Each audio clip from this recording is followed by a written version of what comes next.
what we wanted to do today was we've got a call that we'll get to here in a little bit, but I wanted to back out and just walk folks through my thought process and how I've lived some of this out in my own life. And really, man, I've just worked with hundreds of people, thousands probably, on their trauma, on the bricks in the backpack. How do they get to a place where they can make the next right decision, right?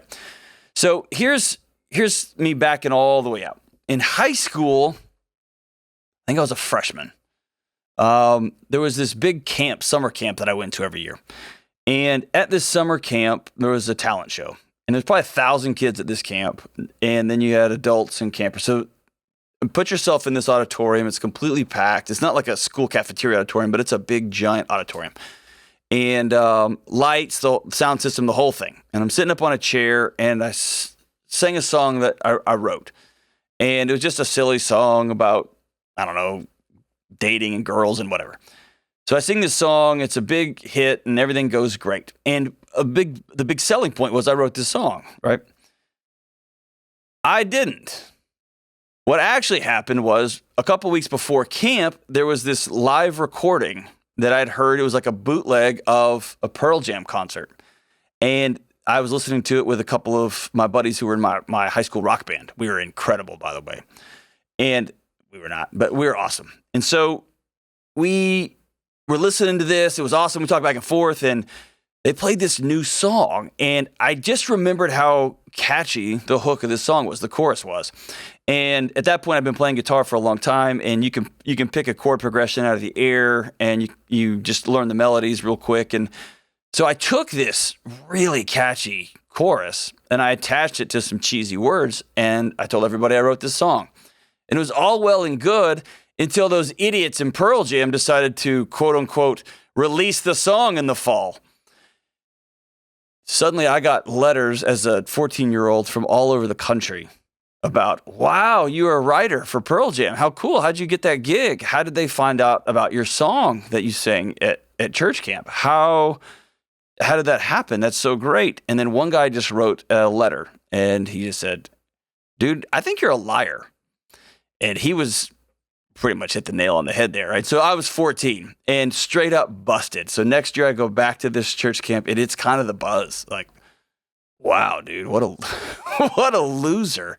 And then you got to I came up with all these excuses and tried to wiggle my way out of it, right? But it was a mess. And if I back up before that, in fourth grade, I was playing tag with a girl I had a crush on. Can I say their name? There's a lot of people listening to this now. We have far exceeded our 19 listeners. So there's this girl I had in fourth grade. Her name was Rhonda. I won't say her last name, but man, I was in love with her.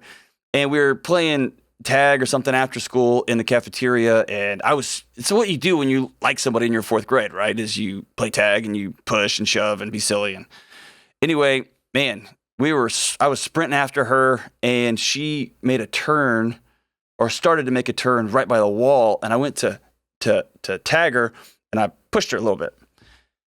And I tell you what, I remember, I've seen a lot of trauma, just worked with a lot of traumatic crisis situations. I remember her scream as she smashed up against that wall. She broke both wrists in that.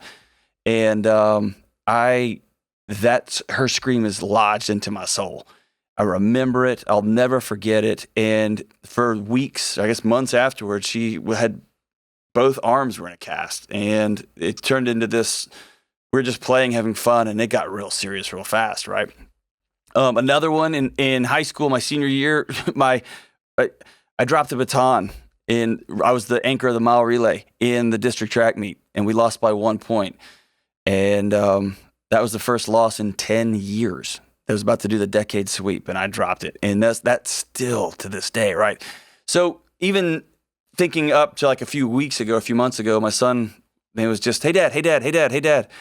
And I was doing something, trying to fix the mower, some dad thing. And hey, dad, hey, dad, hey, dad. And I finally just turned and said, what? Will you just stop for a second, right? So I was loud.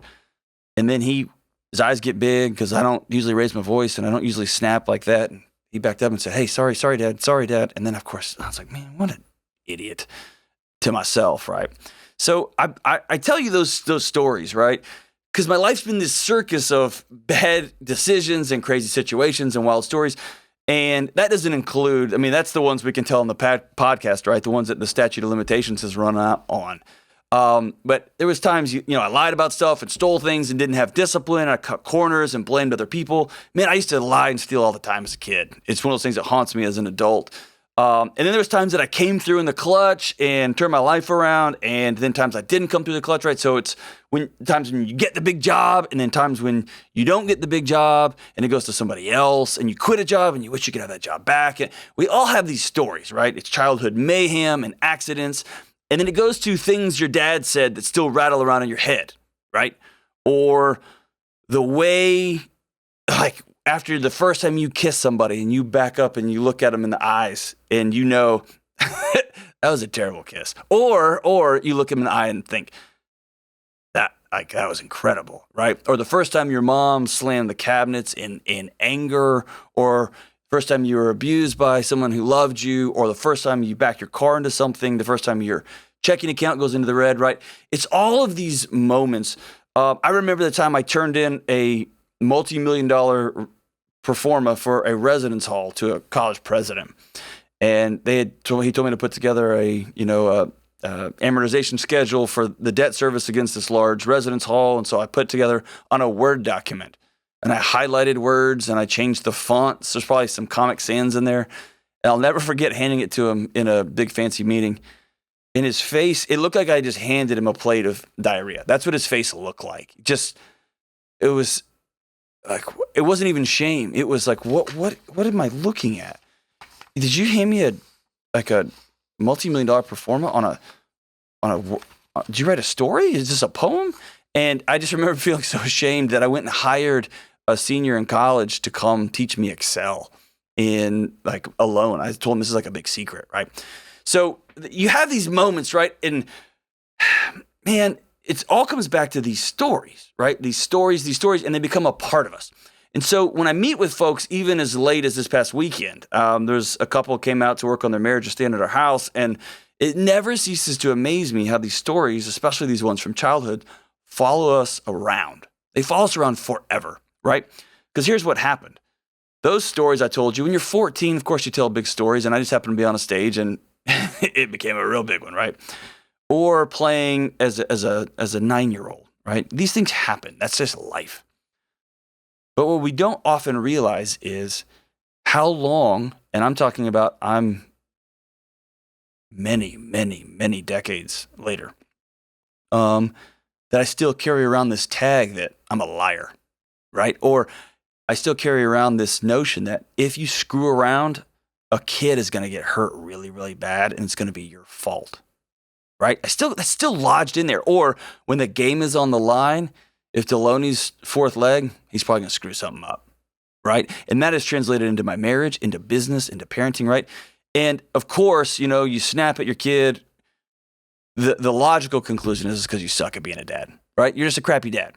And these stories hang around, and I feel them in my body in the present time, even though they haven't happened for years, right?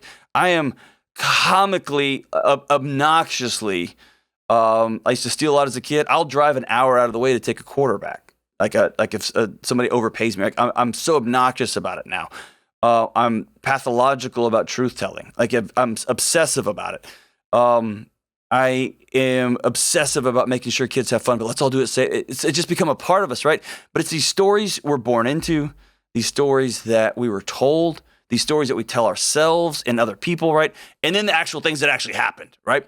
And so some of these stories are things we're born into.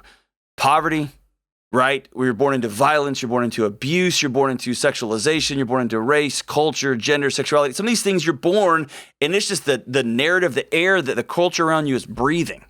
Nothing you did or didn't do, it just is what you were launched into earth with, right? Into life. And then there's these, some of them are good, right? That you were launched in and things are going to work out for you. You got two parents who loved you and you are connected, and you got one parent that loved you, and you've got people sacrificing on your behalf and people looking in your eye and telling you you're a person of value. You're going to do really great things one day, and we're going to support you and care for you, right? So it's whatever these stories that you were born into. And then you've got these stories that you were told, right? The ones that you were told, oh man, like you would really be attractive if your teeth weren't so weird, right? Or you would be the best looking guy in the world if you didn't have so much acne. And if you could just fix your skin, oh my gosh, you'd be so hot. Or, right? And then that's not to mention the stories that Instagram tells you about what attraction looks like and how much sex you should be having, and that it's viewer abuse it may have been your fault if you had just not fill in the blank, right? And then what happens over time is those stories morph into, and this is where I think it gets really damning, is those stories that other people tell you, you start telling yourself in your own voice. And since we always tell the truth to ourselves, right, then it gets hard, right? Then suddenly you're just that kid in the husky jeans and you're 45 and you still don't like what you see in the mirror, right? Or you got in a wreck when you were a kid and you still can't let go of the wheel and you're so anxious and tense and anxious, right? And it's story after story about them and about you and about us and about tomorrow, about yesterday. And some of these stories, I like to call them bricks.